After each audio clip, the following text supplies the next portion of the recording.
정보가 있는 시사 토크쇼 장윤선의 팟짱.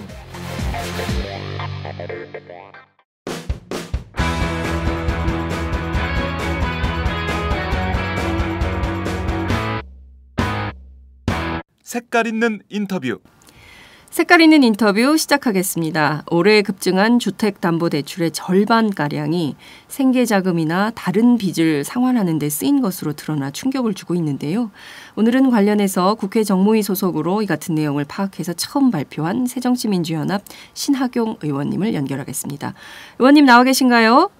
네, 안녕하세요. 신학용 의원입니다. 네, 오랜만에 뵙겠습니다. 네, 팟짱 첫 번째 출연이십니다. 감사합니다. 예, 네. 감사합니다. 네, 자, 올해 크게 늘어난 주택담보대출 절반이 이 주택구입 용도라고 알려져 있는데 그게 아니라면서요?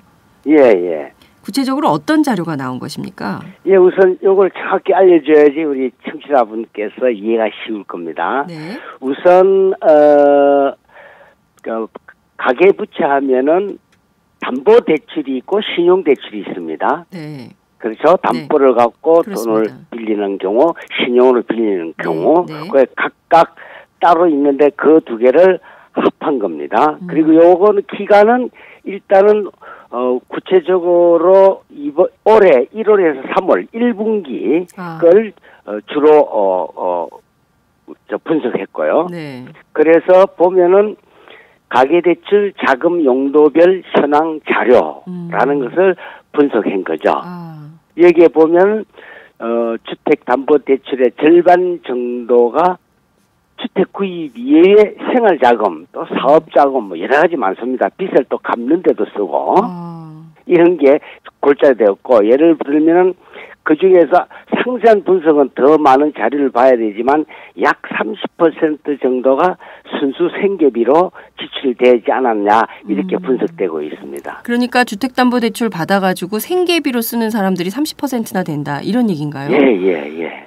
그러니까 대단한 거죠. 예. 그리고 집을 사기 위해서 새로 사기 위해서 한 것은 약 51%밖에 안 되고 나머지는 이제 생계비 또는 다른 뭐 이자를 다른 또 다른 대출을 갚는다는 등 사업자금 뭐 이런 걸로 쓰였다고 분석되고 있죠. 그러면 집을 사기 위한 것은 51%고 그러니까 49%에 해당하는 것이 뭐 사업자금이라든가 생계비라든가 이 담보대출이나 신용대출을 받아가지고 또 다른 대출 이자를 갚는다든가 빚을 갚는다든가 뭐 이런 식으로 쓴다는 거네요. 그렇죠. 이 분석한 걸 보면은 일단 주택담보대출만 가지고 보면 약 51%가 주택 구입했었고, 네. 나머지 17%는 이미 차입금을 상환하는 데 썼고, 기타 나머지가 생계자금, 또 사업, 투자, 내구재, 뭐 학자금, 사업자금 이런 걸로 쓴 걸로 나와 있습니다. 그런데 실제 이렇게 그 대출을 받아가지고요, 주택담보대출을 받아서 다른 용도로 써도 그게 뭐 문제는 없는 겁니까? 그러니까 이게 목적의 용도로 써도 상관은 없는 건가요?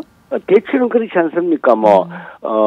내가 돈을 쓰는데 네네. 주택을 담보로 한다면 꼭 주택을 구입하는 데 써야 된다. 또는 뭐 토지면 토지 사는데 공장은 공장 사는 데만 꼭 써야 되는 게 아니고 필요한 자금을 대출하는데 담보로 할 것이냐 안 그럼 신용을 할 것이냐 그런 와중에서 내가 어떤 자금이 필요하더라도 담보로 넣는다는 의미이지 그것을 꼭 주택을 담보로 하면 주택을 사는 데 써야 된다. 이런 것은 없기 때문에 뭐 괜찮죠. 그거는. 네. 일단 두 가지인데요. 첫 번째는 다수의 국민들이 굉장히 그 주택담보대출을 많이 받고 이제 저리 이자가 싸니까요. 그렇죠. 그거를 받아가지고 순수 생계비에 쓰는 게 무려 30%나 된다. 그러니까 빚을 내서 사실은 뭐 주택을 구입하거나 이런 게 아니라 실제로는 생활에 필요한 도움, 생활자금으로 쓴다는 거니까 그 정도로 가계부채의 구조가 굉장히 매우 취약한 상태다. 이렇게 봐야 그렇죠. 되는 건가요? 굉장히 취약하게 되는데 자, 일단은 이러한 주택을 담보로 해서 빌렸을 경우 이자가 싸죠. 네. 그리고 또 빌리기가 굉장히 쉽습니다.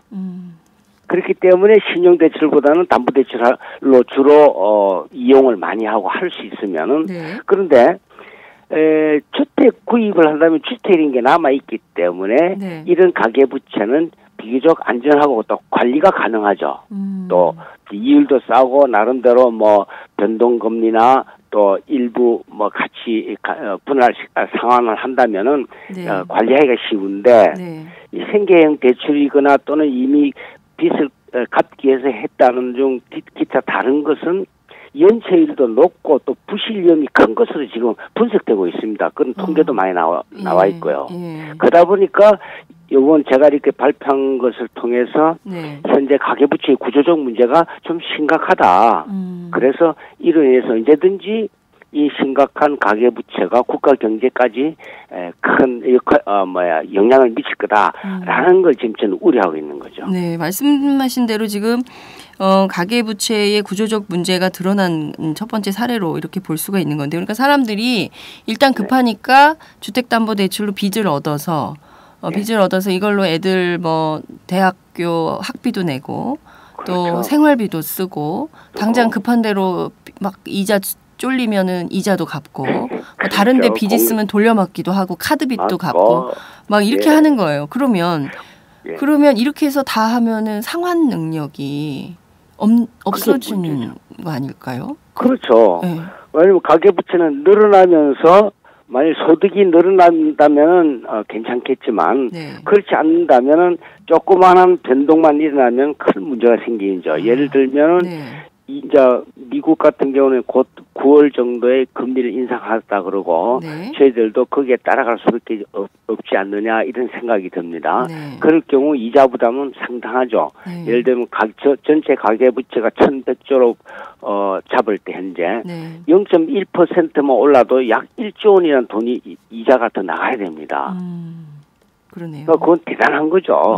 거기다가 어떻게 보다 보면 집값이 이제 지금 현재 보면은 이렇게 집 매매가 작년보다 엄청나게 늘었거든요. 그런데도 불구하고 집값 상승은 미미하고 거의 비슷합니다. 이것은 집값은 현재 어느 정도 부풀려져 있지 않냐. 그리고 더 이상 올라가지 않는다는 것은 지금 최고점에 와 있다고 지금 보고 있거든요. 이건 그렇다면 많이 변동이 왔을 때 금리가 오르고 만약 이것을 갚을 수 없어가지고 처분할 수밖에 없을 때는 집값이 이제 떨어질 수밖에 없다. 이러면 폭락할 수 있는. 예? 폭락을 할 수도 있는 거잖아요. 그렇죠. 뭐 폭락을 안 한다 하더라도 나름대로 조금만 떨어져도 큰 영향을 미친다는 거죠.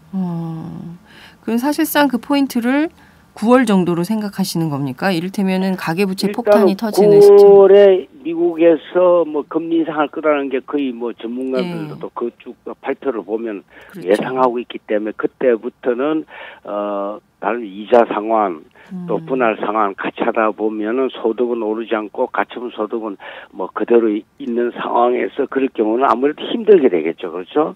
그래서 일단 뭐 고소득층 뭐 40% 정도의 상위 계층 정도야 얼마든지 능력이 있지만 하위 한 30 내지 40%의 국민들은 어떻게 보면 굉장히 취약계층이거든요. 이분들이 나름대로 꼭 제1금융권만 아니라 제2금융권에서 대출을 받은 게 또 많단 말이에요. 그건 이율도 굉장히 높은 상황에서 더 높아질 경우에는 굉장히 타격이 심할 거다.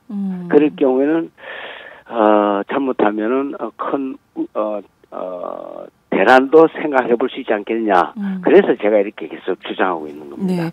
말씀하신 대로 지금 이 상황이라면 가계부채 1,100조 시대에서 0.1%의 이자만 오른다 하더라도 당장 1조 원의 이자를 다 내야 되는 이런 상황이라면 결과적으로 올가을 또 이사 시즌이 다가올 때 이른바 한국발 서프라임 모기지 사태 이런 게 날 수도 있다. 이렇게 봐야 되는 걸까요?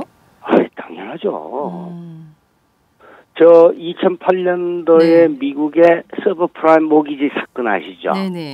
예, 금융위기인데 그렇습니다. 그것이 바로 예측을 못한 거죠. 네. 굉장히 이자는 낮았기 때문에 그래 주택담보대출을 해갖고 서브프라임 모기지라는 그 채권을 그렇습니다. 많이 인정했거든요. 네. 그런데 이율이 올라가고 집값이 떨어지니까 그 채권이 쓸모가 없어져 버렸죠. 네. 그러니까 대란이 왔죠. 물론 그렇습니다. 그 미국 정부가 그걸 모든 걸 다 공적 자금으로 대체하는 바람에 네.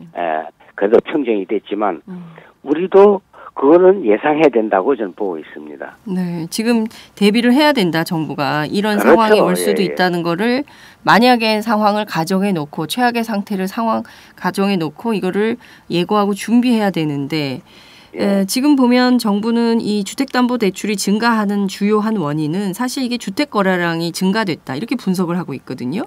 예. 그러면 정부의 이런 분석은 틀린 거 아닙니까? 물론 주택 거래량이 증가하기 때문에 적어도 50%, 51%는 이제 주택담보대출만 가지고 봐도 알 수 있지 않습니까, 그죠? 네. 그리고 또 기타 가계대출에서 주택자 구입을 위해서 쓴 것도 어느 정도 있다는 걸 지금 분석되고 있거든요. 네네. 그렇기 때문에 그렇지만 이게 거의 다가 아니고 반밖에 안 된다는 것은 정부도 알고 있습니다. 그동안 쭉 이 통계를 보면은 네.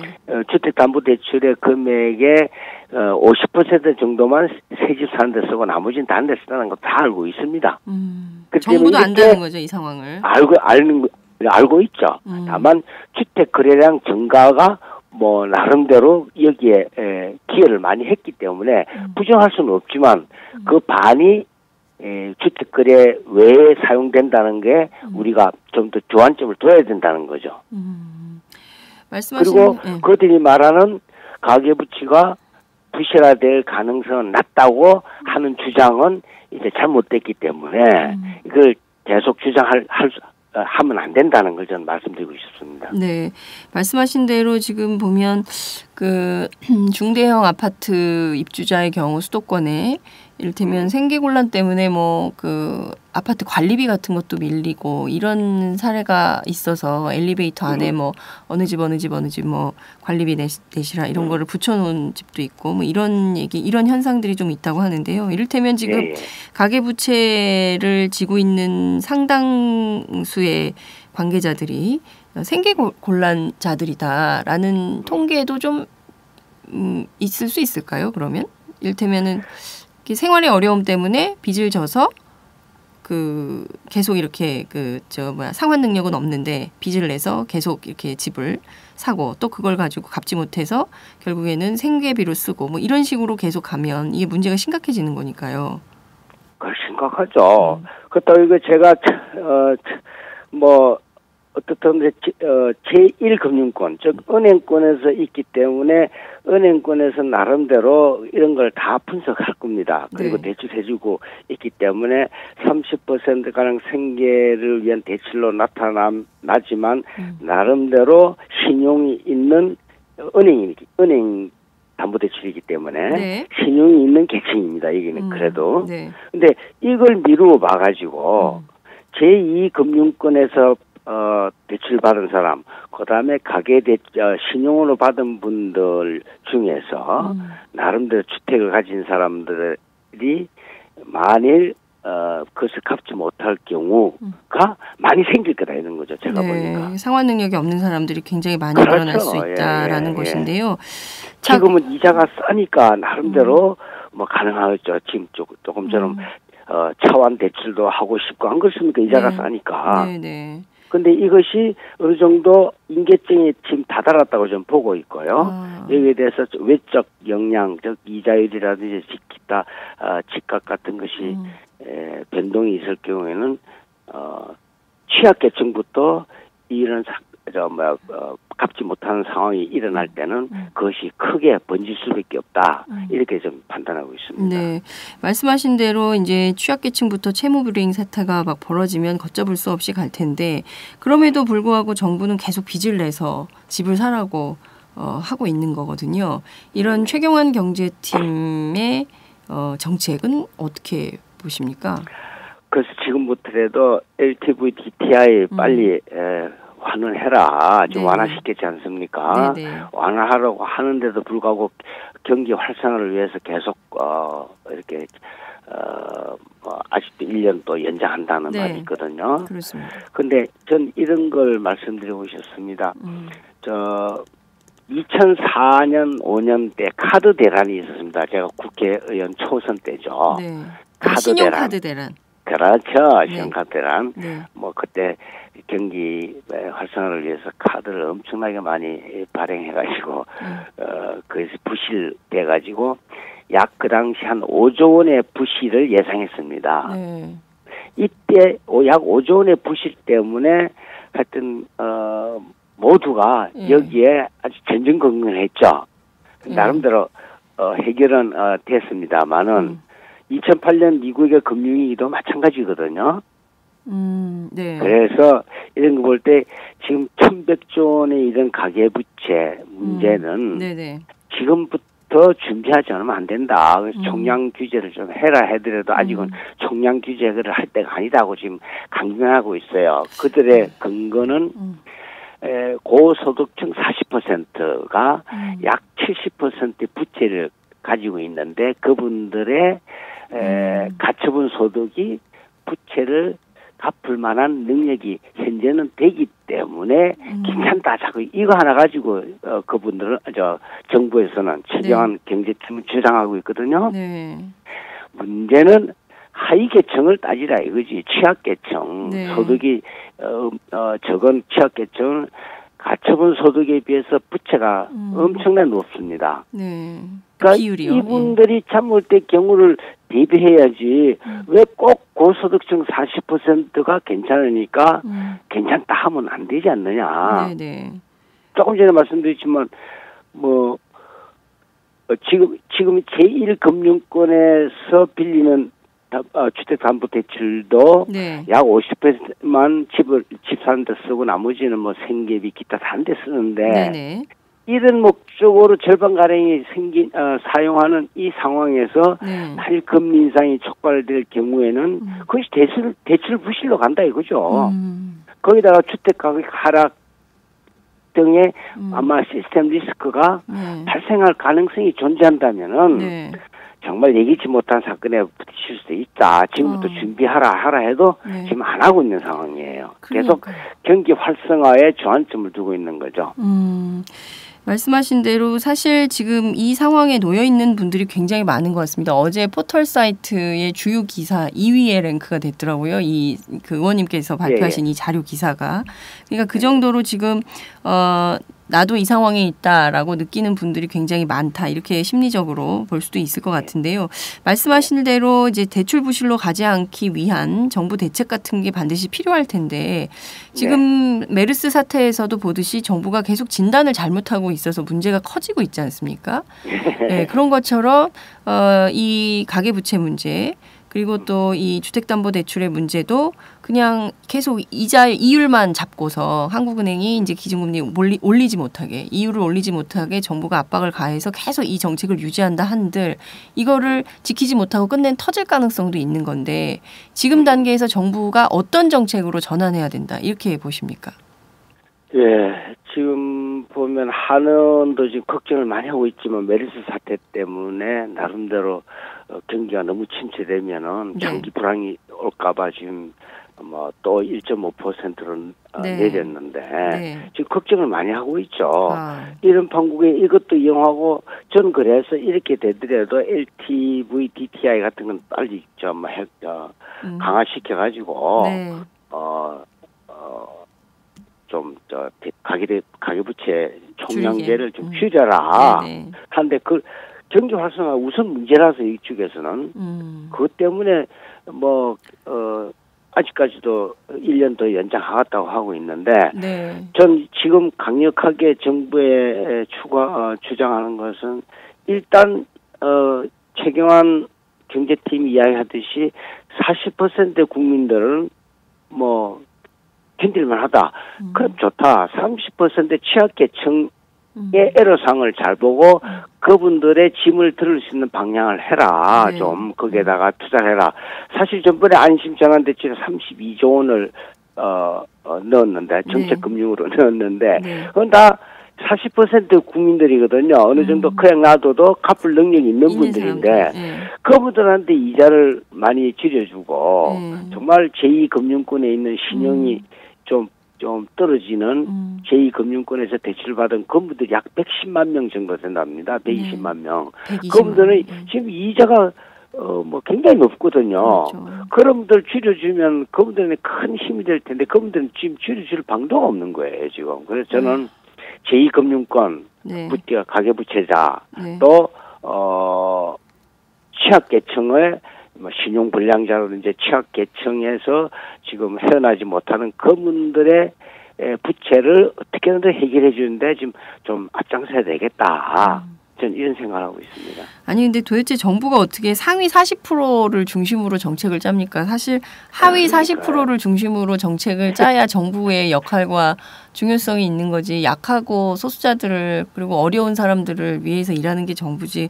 되게 살만한 사람들을 위해서만 하는 정책을 합니까? 참 이해할 수가 없군요. 예, 정부도 이제 이런 항변을 합니다. 네.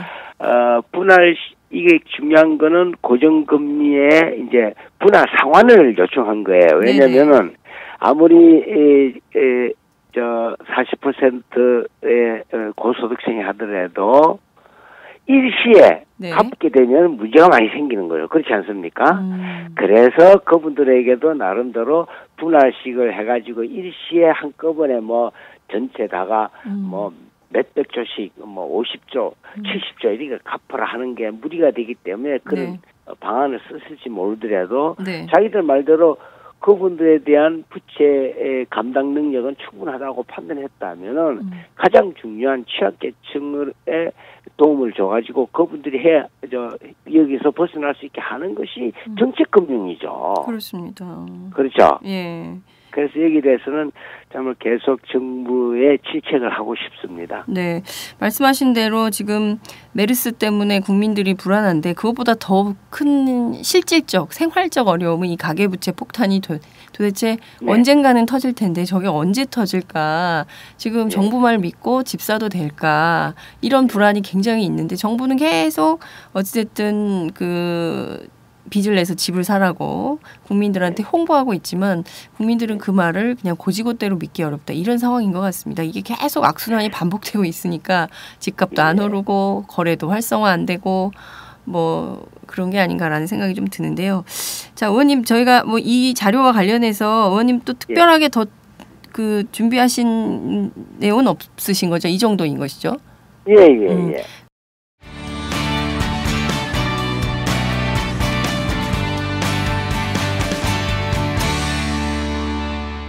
지금 여러분은 장윤선 기자의 팟짱을 듣고 계십니다. 술 한잔 걸치셨네. 오이대리 운전 불러드릴게요. 불러봐! 1688 오이오이 1688 불러주세요. 1688 오이오이 대리운전 1688 오이오이 불러주세요. 1688 오이오이 대리운전. 처음 이용하시면 만원 상품권 드려요. 1688 오이오이. 그럼 의원님 메르스 관련해서 몇 말씀 좀 여쭙겠습니다. 지금 전국적으로 메르스가 창궐하고 있는 상황인데요. 앞서 말씀드린 대로 이게 정부가 진단을 잘못해서 처방도 엉뚱하게 나오는 거 아닌가라는 생각이 좀 듭니다. 박근혜 대통령 계속 민생행보하고 계시는데요. 의원님께서는 좀 그런 정부 대책 좀 어떻게 평가하십니까? 예, 이런 상황에서 민생을 더 돌보고 나름대로 침체되지 않게 하는 건 굉장히 중요합니다. 문제는 이렇게 침체하게 만든 그 공포심을 갖고 뭐 소비도 줄이고 사람 모이는 것 또 관광객도 뭐 줄이려고 한 것이 전 정부의 초동 대처가 아주 부실했다. 어저께도 국무조정실장을 상대로 질의를 하고 나름대로 추궁도 했지만 처음 초동 대처가 완전히 그냥 부실했습니다.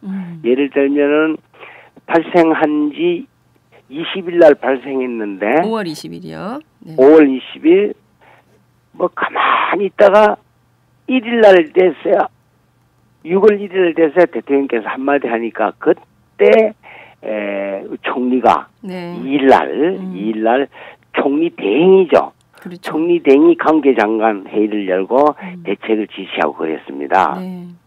그러니까 벌써 그 소중한 시간에 나름대로 다 맡겨놓고 네. 정부 범정부 차원에서 이 심각성을 인식 못하고 대처했기 때문에 벌써 한 발짝 늦었고, 그리고 또 총리 대행은 3일 날을 또 세우러 가버립니다. 네.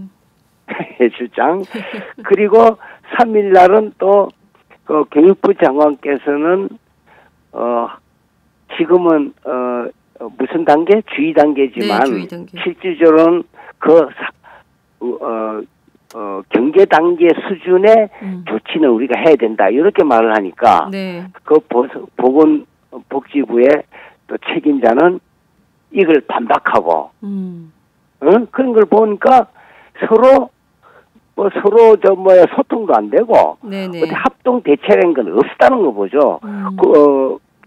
최경환 총리 대행이 관계장관 회의를 2일 날 열었음에도 불구하고 3일 날에 각 부처 교육부와 보건복지부의 그 말이 서로 다른 거 보니까 뭐 서로 소통도 못하고 합동 어떤 그런 대책반도 갖춰지지 못한 그런 상황이 뭐 폭로 다 된 거죠. 그러네요. 지금 그 얘기 대해서 사과해야 되는데 네. 아니 뭐 잘했다 그러고 있으니까 뭐 할 말이 없습니다. 참 그 세월호 때도 그렇고 지금도 마찬가지고 전부 박근혜 정부는 골든 타임을 놓치기 전문인 것 같아요.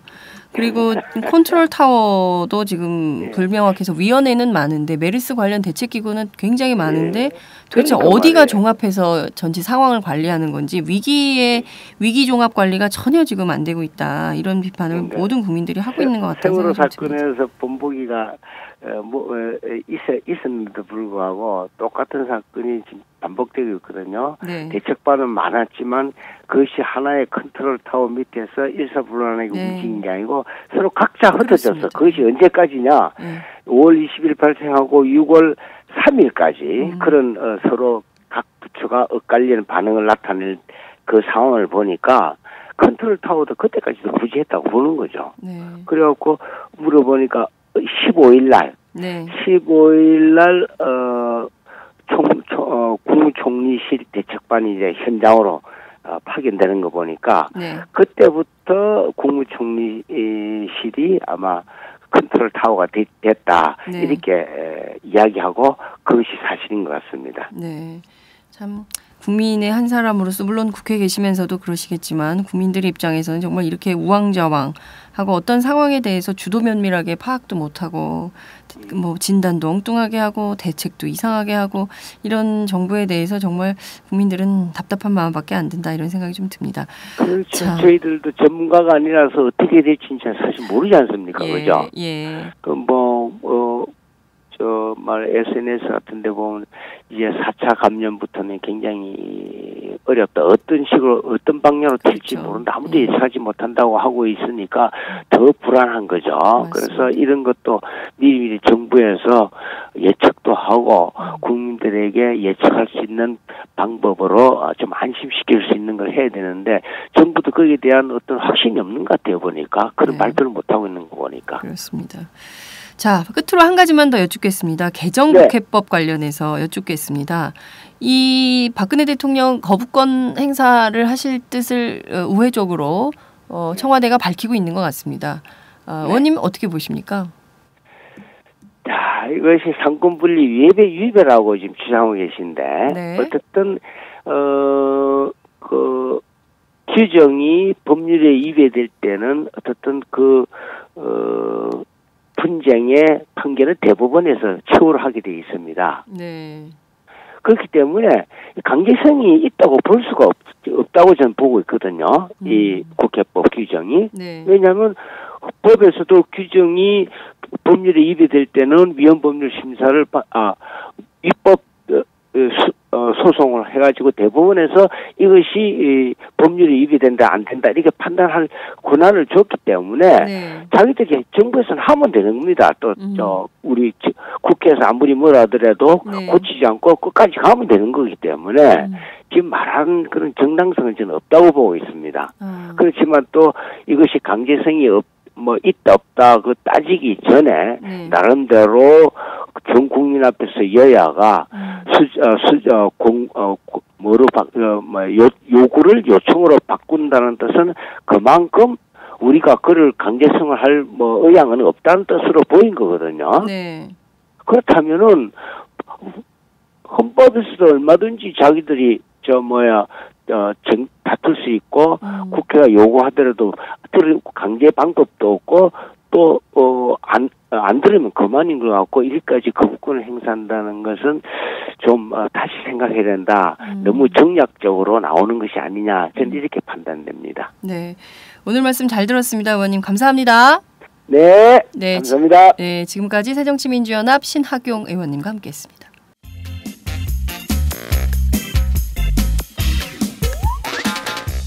매일 정오 여러분의 점심시간 맛있게 씹어드실 뉴스를 보내드리는 장윤선의 팟짱. 매일나 신선한 뉴스를 맛보고 싶으시다고요?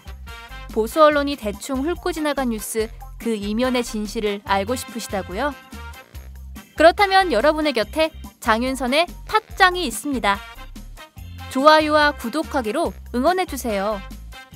포털사이트 검색창에서 장윤선의 팟짱을 치거나 모바일 앱스토어에서 팟빵 클릭 후 장윤선의 팟짱을 들러주세요. 요거 재밌네 할 때는 과감하게 좋아요를 눌러주세요. 여러분의 꼼꼼한 사랑이 팟짱을 키웁니다. 장윤선의 팟짱, 애청자 여러분, 좋아요와 구독하기 꼭 부탁드립니다.